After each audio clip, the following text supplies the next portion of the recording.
How to find my PayPal debit card number online. Hi everyone, this is Kate and I'm back with another video.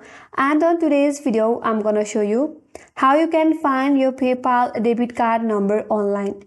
So without any further ado, let's get started. First of all, you have to go to the PayPal.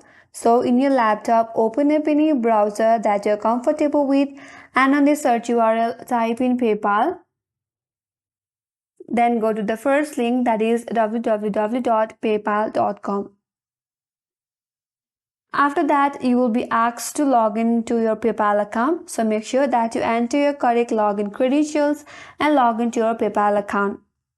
After you log in, you will get to your dashboard of your PayPal account.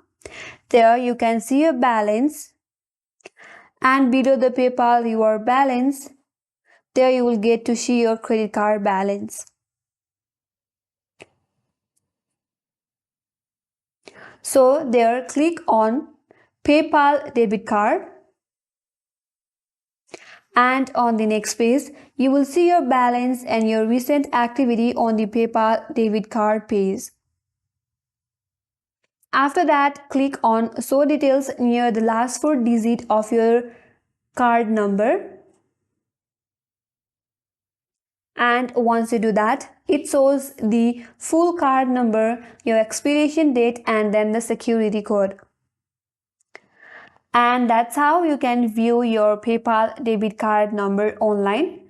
And that's all for this video. I hope this video helped you. And if you're new to our channel, do not forget to subscribe, like, comment, and hit the notification bell icon. Thank you for watching till the end, and I will see you on next video.